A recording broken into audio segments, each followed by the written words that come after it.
Hey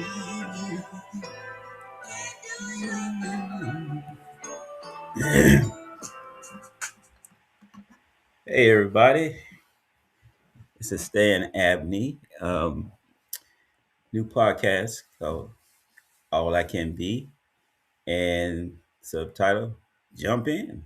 So let's jump right on in here. First thing, I'm gonna tell you a little bit something about the podcast. It's about health, fitness, quality of life, natural remedies, those type things we're going to talk about. It is specifically directed towards uh, people 50 years old and plus. It's was mostly towards veterans because I am a veteran, and that's why I was targeting veterans for this because I know all the rigorous things that we put through our body while we're serving.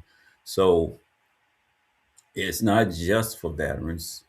It's not just for 50 plus. If you want to um, listen to these episodes, be a part of it, this program, even if you're under 50. In fact, I wish I had started when I was 40 or 45, because that would have been easier transitioning um, after retirement and going into 60, because I'm 63.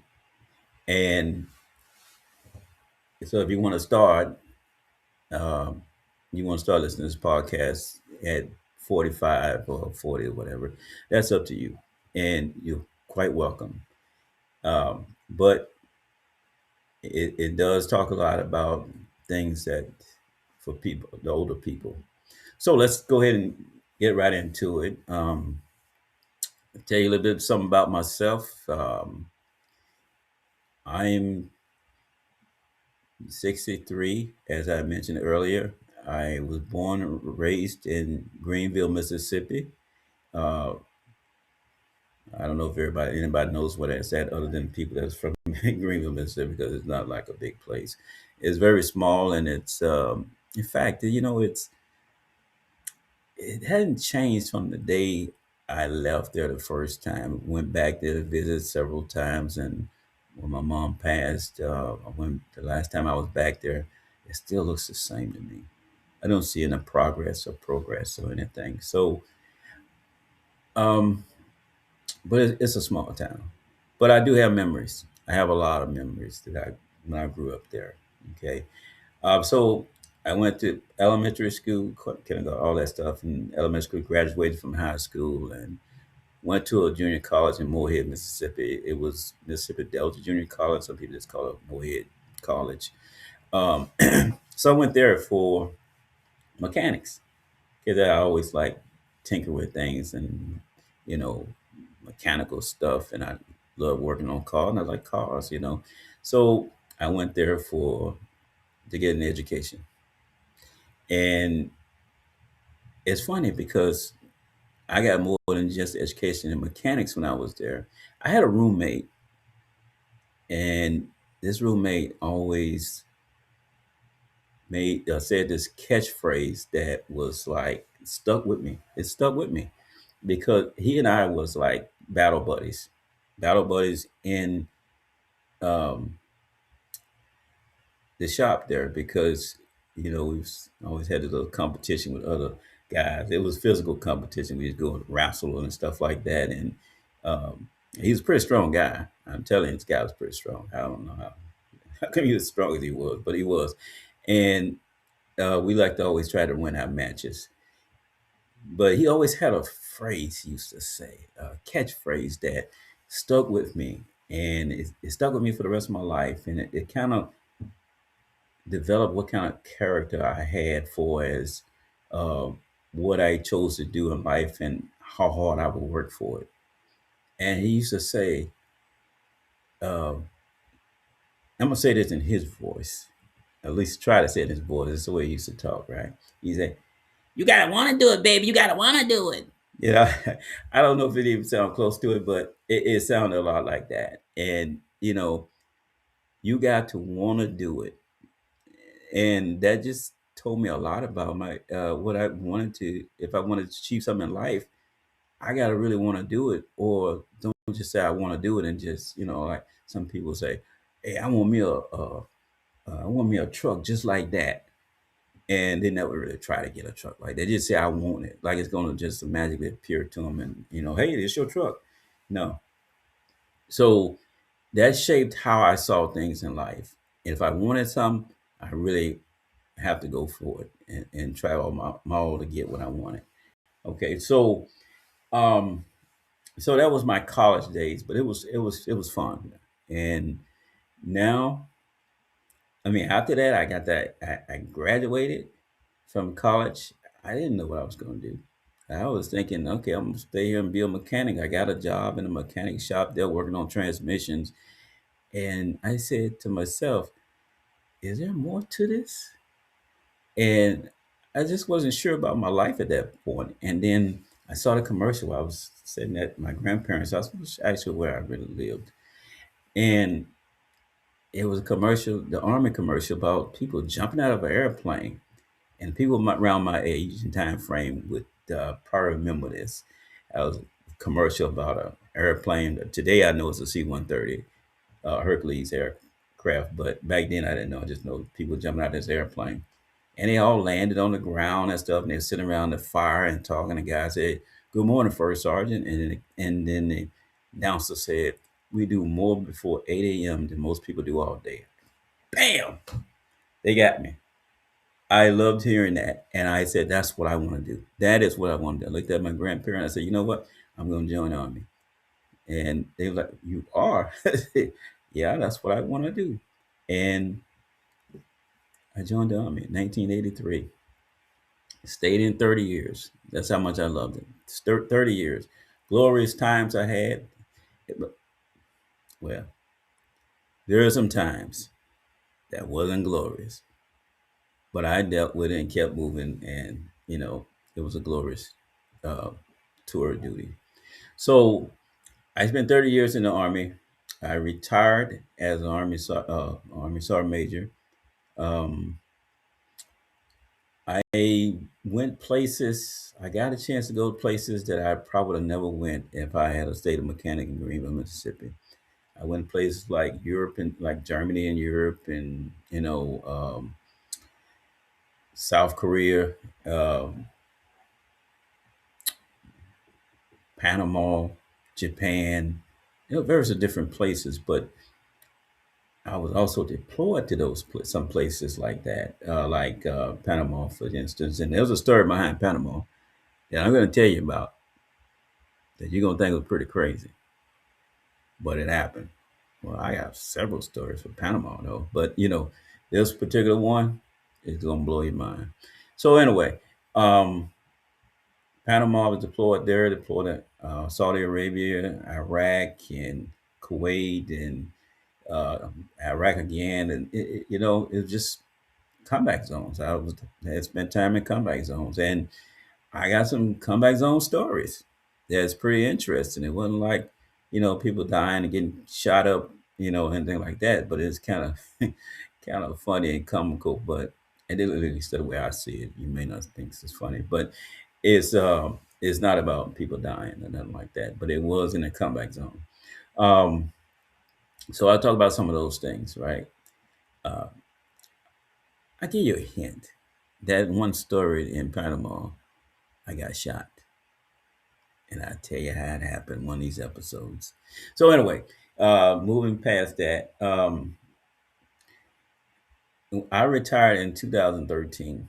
And what I'm doing now, when I was doing after I got out, um, I was went to work for a security company as a security guard. And then I started working for the government. And then I worked for a contractor the next couple of jobs I had. Um, and then I just stopped working. Now I'm no longer working. A lot of people probably lost their gigs because of budget cuts and stuff like that. I was probably one of those, but it didn't bother me because I was working actually to stay alive or whatever. But I got a new way of looking at things and how to stay alive. And so I'm going to share a lot of that with you. And a lot of it have to do with traveling, enjoying, so that quality of life thing, traveling and getting out and doing things. So, and I'm going to be helping, trying to help out with nonprofit type things, or some kind of veteran stuff or whatever. But I'm going to do something for the community. Um, so um, I wrote a book. It's I won't tell you what the title is yet, but when I finish writing the book, and once I get it published, then I'll tell you about it. And it's going to consist of some of the stuff I talk about, but it's going to be a lot more stuff in there. And I'll let you know when it happens, when it's published, and then you all can hopefully buy the book and get some kind of enjoyment out of it. It's a few serious things in there, but it's mostly just about, it's kind of comical in a way, but you can look at it like that. Some stuff might be funny to you, may not be, but I wrote it in a way of, for it not to be too serious, or for somebody to cry about anything or nothing like that. It's not like that. So do support it, and buy the book. I think you will enjoy it, and I hope you do. If you don't, just tell me you don't, and it's fine. Everybody's cup of tea is not everybody's cup of tea. Um, the next episode, I'm going to jump right into a story. I like to add stories to my podcast. Um, I like stories. I like to tell stories. I have a lot of stories. It'll be short. It won't be long stuff. So it'll be long and drawn out, but it'll be a story. I think I will add them to every episode, maybe. But yeah, I'm going to try. Okay. Um, so the next episode that's coming up after this was just an introduction. The next one is going to be about um, fear the unknown. In fact, that episode 2 title is Fear the Unknown. Um, and then somewhere in those episodes, we're going to talk about memories. I have a lot of memories. I tell you, everybody got a lot of memories, and I'm sure you do. But I'm going to tell you this little short story. It's a story. Um, it's a story about memory. Is I can't remember a lot of stuff, and I don't know if it's from being in the Gulf War, because they said we was exposed to some sarin gas and stuff like that, and people that was there was having problems. I was in the infantry down there and over there in that time frame, and we was exposed to some stuff, but I don't know how it affected me completely. I know there's some issues and stuff, but I don't know how to relate it to it. I stopped being worried about the Gulf War uh, stuff they're doing, because it seems like, I don't know, it's always some way somebody claim that you can get this, but then they end up taking stuff from you. So it makes no sense to me. But anyway, so anyway, about memories, right? So what I do remember something, I can't what I can't remember stuff, if I was in the kitchen cooking. I like to cook. I like to cook. I like to try new recipes. So I'd be in the kitchen cooking, and I would say, "Oh, I need this." Or I'll go to the pantry. By the time I get in there, which is only like what 7, 10 feet away, if that. And when I get in there, I can't remember what I went in there for. Just stand there looking. What the heck did I come in here for? So sometimes I lean back out and look at the island, look at what I was cooking, where I'm cooking at, look around and see what I'm doing there, and now oh yeah, now I remember what I came here for.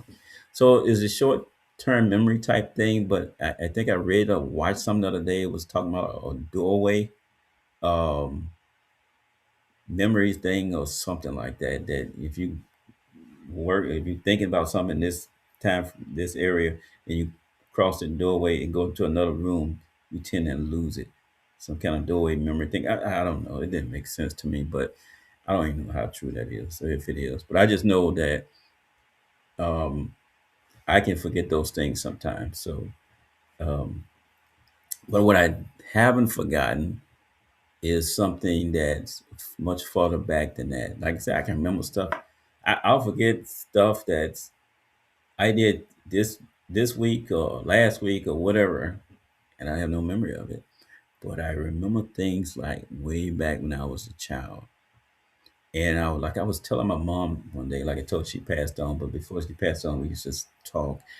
And one of the things I told her was that, I remember sitting on the bed in this shotgun house on Chimney, Chimney or Chimney Lane. And I was sitting on the foot of the bed and I used to watch Captain Kangaroo and Mr. Rogers' Neighborhood and stuff like that. And she was like, "You remember that?" And I said, "Yeah, I remember that." She said, "You couldn't have been no more than 2 or 3 years old." So I always thought it was kind of weird that I can remember something 2 or 3 years old, but I can't remember what the heck I did yesterday or last week or something. That is weird. But I do remember Captain Kangaroo, Mr. Rogers' Neighborhood. I remember the Christmas tree behind the door. Because it was shotgun house, small house, like so, okay. So if you don't know what a shotgun house is, what they said is it's just like if you walk through the front door, you run through the front door, you keep walking straight. You don't have to turn no curve, nothing. Just keep going straight. And you go out the back door. They call it a shotgun house. Okay, so I remember right behind the door there was a Christmas tree. Then there was toys that was there. A Daniel Boone gun. I think that was my brother's. Um, I had a telephone that you pull it and it makes it sound wah, wah, wah, wah, sound or something like that, and the eyes are rolling around or something like that. And then I remember having a dream about a fire truck that was chasing me, that had the same kind of eye, wah, wah, wah, and it was like woo, woo, woo, coming at me and stuff. It was chasing me. And I remember this as a child. How in the heck can I remember a dream as a 2 or 3 year old child and can't remember crap about what happened last week, 2 weeks ago, or whatever. Makes no sense to me. I also remember when I used to go have to use the bathroom. The bathroom was outside the kitchen, door on the porch. It was more like an outhouse. I guess it was like an outhouse or whatever. Didn't have a light, so it was always dark in there, and I always left the door kind of cracked because I wasn't sure if something was going to get me or not. Or even if a wild animal would come up and try to snatch me off the porch out of the bathroom and eat me or whatever. But that's a child's thought process. And although we wasn't in the woods and it was in a neighborhood, with fences and stuff like that, but it was still a child's fear, I guess, or whatever. But I do remember it. Okay, I remember that stuff, and it's weird. I remember stuff that far back. After I asked my kids, I asked any of the kids, do they remember anything in their teenage or in their childhood? They said, I don't remember nothing. That's weird to me too. How the heck they don't remember their teenagers? The hard times you gave me, you don't remember them? I remember them. Anyway, it's fun. Anyway, those are memories. I just don't, I got other memories I'll probably share with you later, but I just wanted to share that one, which is just a little short snippet of a story thing. But I'd like to thank you all for listening and joining this podcast, and I hope you continue to follow me on these podcasts and subscribe, whatever they say you do with those things. Um, and thanks again, and don't forget in life to enjoy life and get everything you want out of life. You gotta jump in there. So just jump on in. Take care of yourself and be safe out there.